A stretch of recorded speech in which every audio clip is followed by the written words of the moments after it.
Now we have 3 hours for discussion. Who want to start?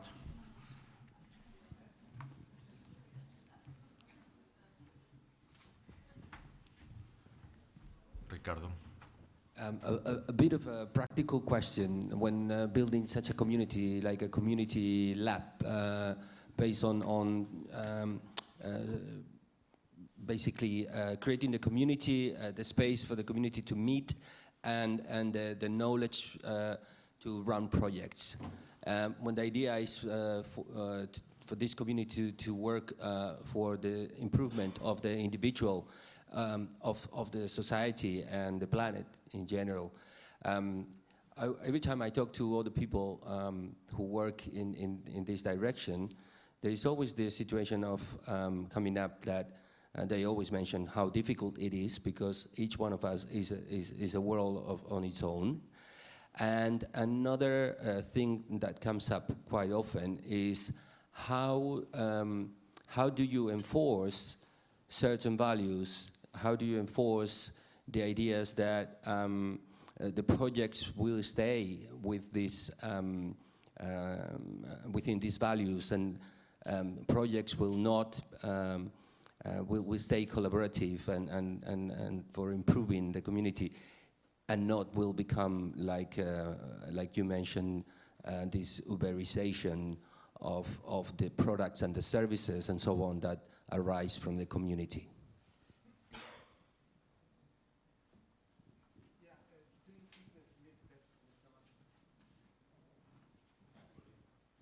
Can collect 3 or 4 questions and put together for the answers. It's a question for the first speaker. I want to know better about the outcome of a citizen science. I understand the outcome for citizens to be better information, better awareness of knowledge, on experiment, but it's less clear for the scientists. What is the benefit for scientists? Because scientists conceive, like the previous speaker, as collective intelligent city or society, but they are very quickly related with power. The power who funds the experiment, the power who funds the apparatus, or power who develop. So you could go to nuclear power, you can go to data system, you can go to ITER, and then scientists could dismiss, they couldn't change the system. So to be more concrete, considering your material of experiment, what are the benefits for scientists? To modify their work or to change of work? Any other? Yeah. I have a question for Ezio. Sorry. Thanks for the talk, for both the talks, super interesting. I have a bit of I would like to hear more from you about this question of choice that you emphasize so much. And I'm thinking from a feminist viewpoint, I have a bit of an issue with it, in the sense that, for instance, if I think about, I had a kid 2.5 years ago, and I had a lot of dreams about how I'm going to set up this alternative family, and I had a lot of kind of idealistic ideas about how I'm going to create an alternative network of care, etc. This, like with everybody I know who tried this with the best intentions and resources, completely failed, and I was forced to actually valorize the kind of links that popped up with random people in kindergartens, random people that I meet on the playground, random people that really don't share my worldview or whatever, or maybe share it only very partially, to kind of build actually networks of care and find ways to kind of support my kid in a way that doesn't really qualify as choice. So I ended up thinking through this process that it's actually quite interesting when we valorize the kind of things that need brings us to. So maybe thinking not so much about, for instance, if we think about needs-oriented processes rather than project-oriented processes, what kind of shift does that propose in relation to the question of intention and choice somehow, no? Like also Silvia Federici says we don't always care how we'd like to. How if beyond like a voluntaristic idea that we should be able to care how we'd like to, we think more about how we can transform kind of existing relations or something like this. So I was wondering just about that. More?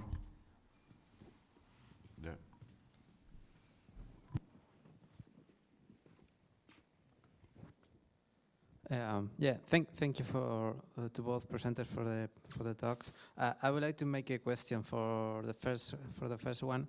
Because I think that citizen science is a marginal topic right now, but I think that it's an important one in trying to open the science to society. But at the same time, I can feel that there are a lot of resistance from scientific lobbies to do that kind of things. And I would like to know more about if you have encountered this kind of resistance in different scientific groups and that kind of things, and how to deal with it. Okay, sorry. Okay, go ahead. My question is for Ezio, and it's what you have given us, Ezio, with the light communities, which is very interesting, is a series of parameters where the community will or will not work, and I think the distinction you make between past communities and new ones are absolutely correct. But my question to you as a designer is, what kind of actual design strategies have you come up with, put in place? Can you give us an example of what you did particularly which had an impact on those communities? Yeah, I have a question for Enzo. Regarding the creation of these collaborative, competent communities, could you please address a little bit the issue of socioeconomic inequalities and the spatialization of socioeconomic inequalities in the city? I mean, how does this ideal of competent collaboration works actually with the disparities of and the distribution of deprived communities in the city? Thank you. So thank you very much for the question. Let me overview the win-win situation for citizens and scientists, as well as other positive outputs of the citizen science, and then I link to the barriers or to the barriers question. So I think it's a win-win situation. Participants, they gain skills, they gain fun, they gain sense of community behavior, peer-to-peer competition, peer-to-peer recognition. They have some formal recognition, sometimes even economic recognition, and so on. For the scientist, that was your question.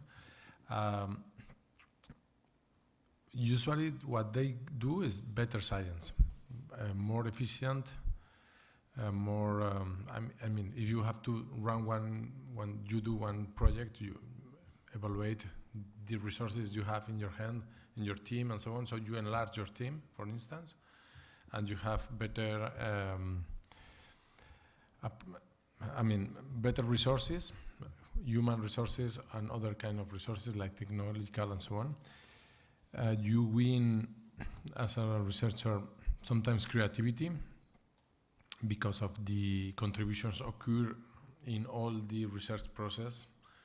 From the ideas generation, people appear and say, why don't you, I am interested in this kind of things. It's gold for a lot of people, especially for the younger researchers, for already established and well-positioned and senior researchers. They are already ongoing and they are open for free spaces for the youngers to create their own search engine. It's very powerful.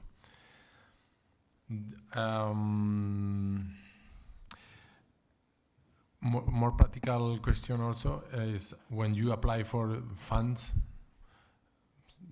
20 years ago, you were asked to do dissemination and to do publicity of your research so that funders get acknowledged of the investment in your team.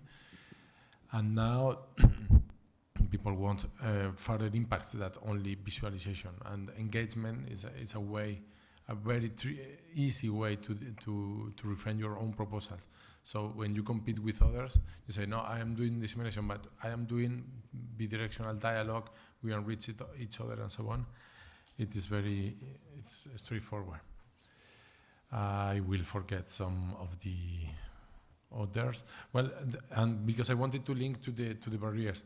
At the end, well, researchers are mostly evaluated by their scientific professional careers, a criterion, and recognition systems that need to be refined because they are very oriented to the establishment, to the industry at the point of publication, the journals and the topics to be covered and so on. So of course that's one of the main issues. I said, no, I love doing this with the people, but I am not paid for that. I have no recognition for that. So most of the time they do it because they want. There is not any specific pressure from the other side, like saying, don't do this way because it's opening up. No, it is not happening. But it is clear that the culture of recognition and appraisal is there. So what we are doing from the European Commission and from a local level is to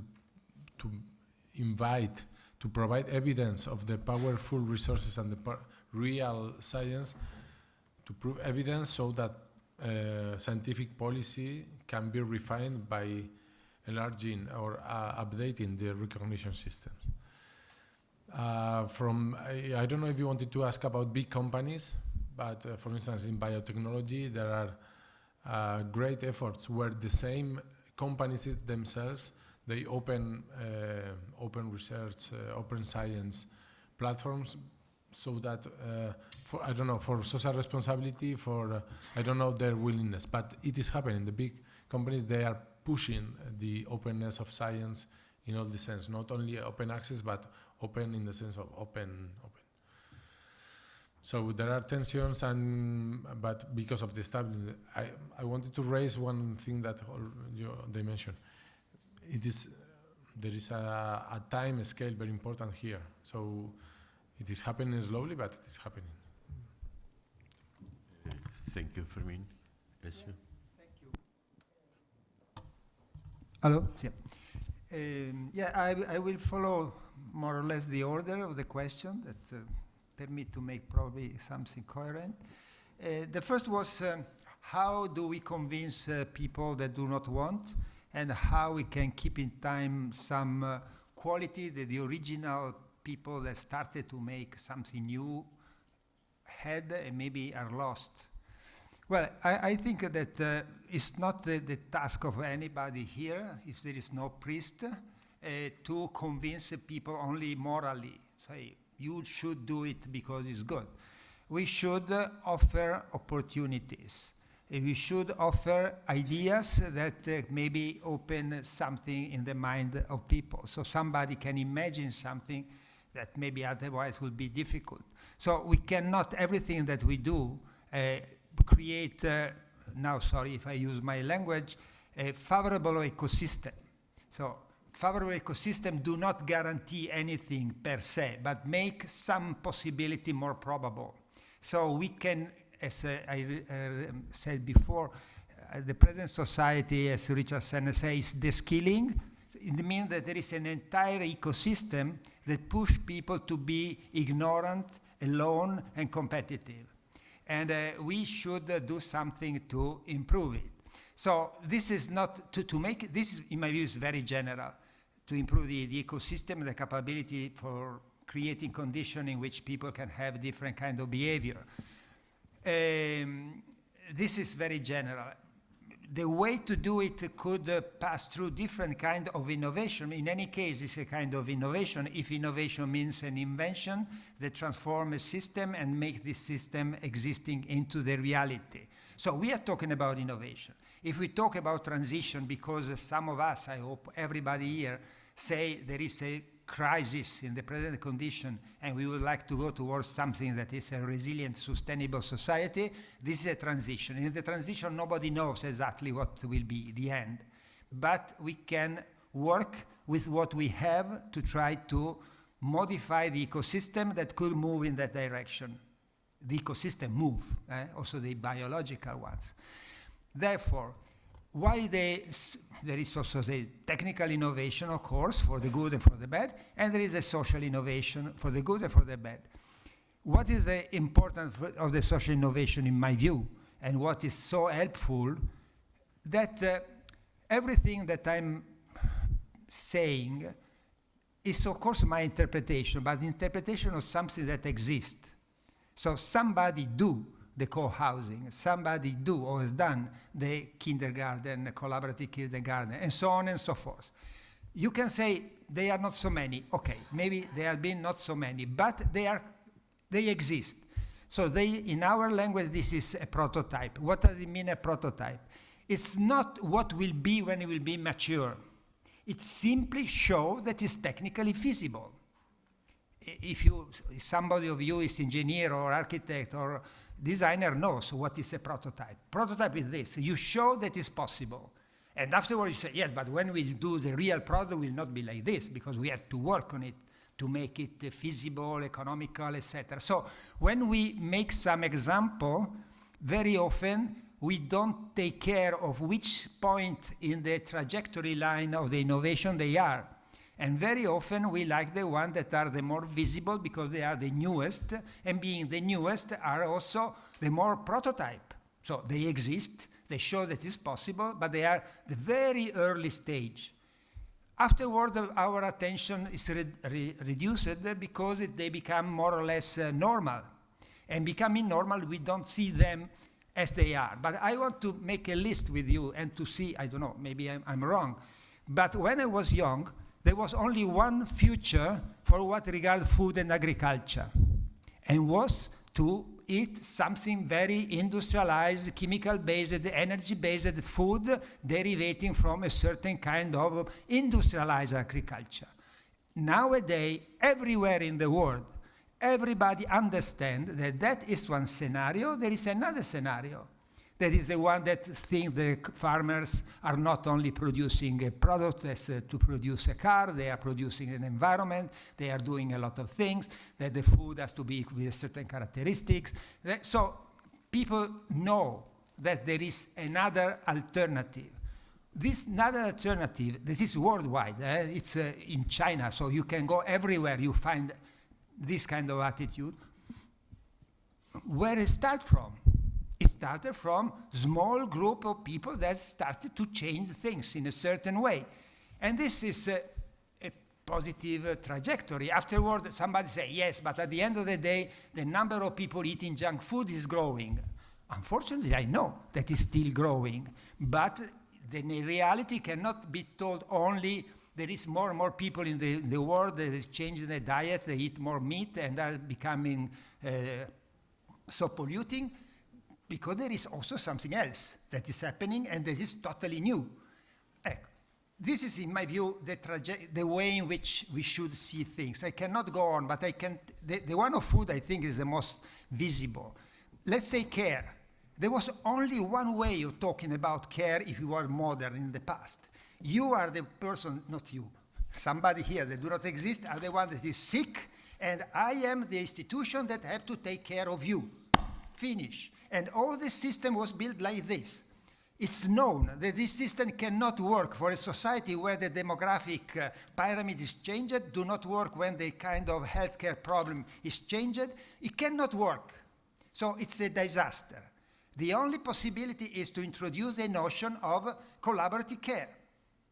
And the notion about collaborative care or collaborative welfare started with a group of care, small group, people doing this and that, and now it's not so mature as for the food, but you find the entire institutions that at least declare that they are changing the position of the user, of the client, and think they have to participate in some way.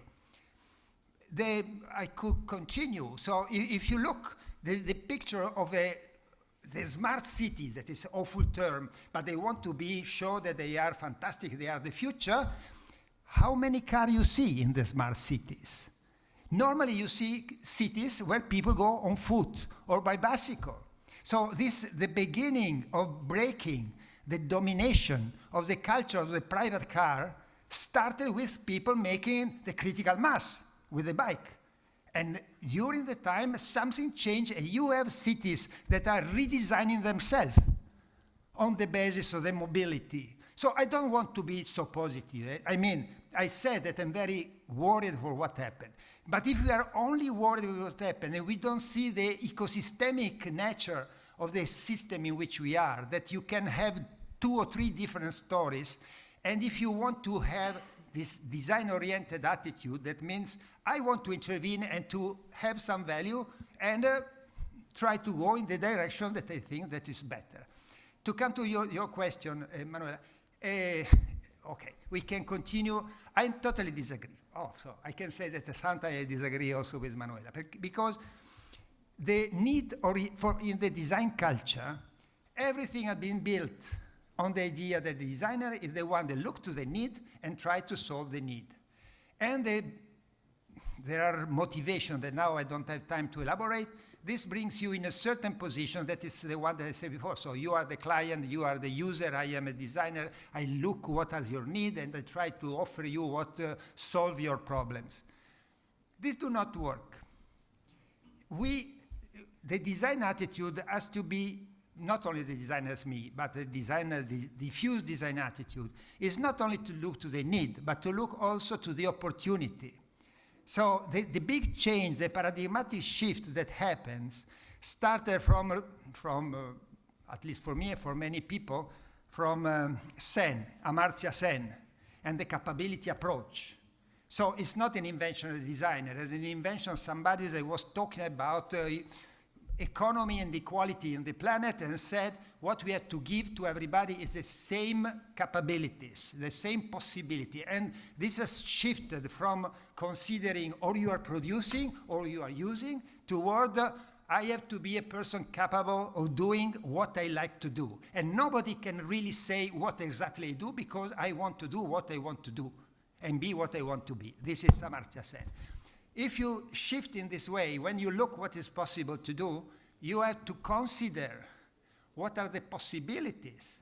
And therefore, on the basis of this, you try to solve the problem, but at the same time, using all the possibility. If you take the issue about the elderly people, when you have the transformation of the pyramid, and you have more elderly people than young people, if you don't change the mentality of what has to be designed, the only solution is to kill the elderly people, because you cannot have the young people have 4 or 8 elderly people on the shoulder.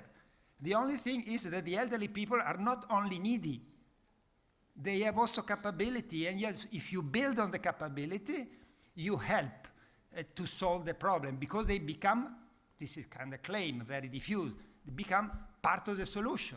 So the shift that happens at a certain point is not to consider the people only people that bring problems, but consider people also as people that are part of the solution. Simple to be said, difficult to be done, but the change of mentality is fundamental, because if people look to the problem only thinking that every one of you is full of problems, we don't have any resources. We have to desperate. If we say, well, we are here 100 people in the planet, 7 billion people that are needy, but also intelligent operator in the network that can do something interesting, okay, maybe there are some hope. And for me, this is why there are some hope, because people is not only passive, could be also active, could not be only antagonist, could be also cooperative. So it's in the human being, and you can create system that moves more in one direction than in the other ones. Somebody said about the differences. I have to finish, I think.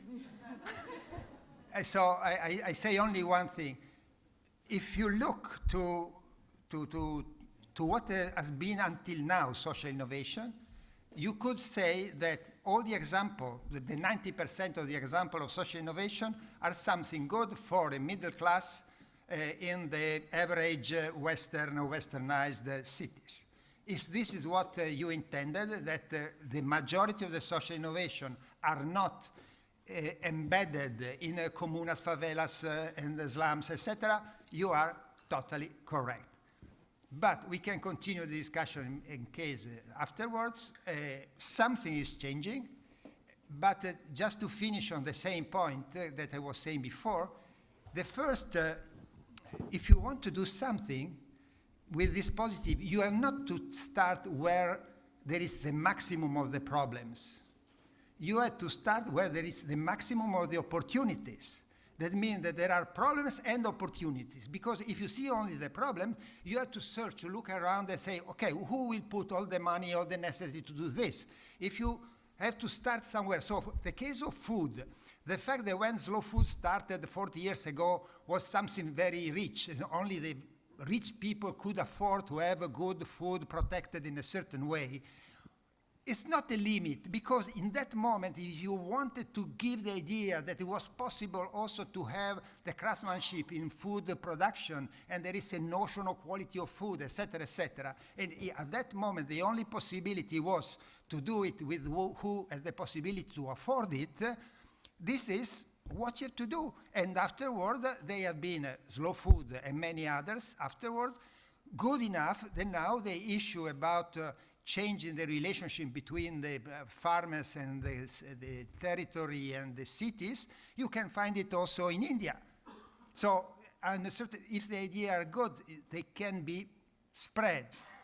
What the expert designer can do, all this that I said for me is design. So when I talk of design, I'm not talking about myself. I talk about a human capability to make something happen in a certain direction. Afterward, what the professional or the expert designer can do, I tell you another time. They can do what I'm doing, telling the story and having the time to try to give a frame and to make it more strong. Thank you.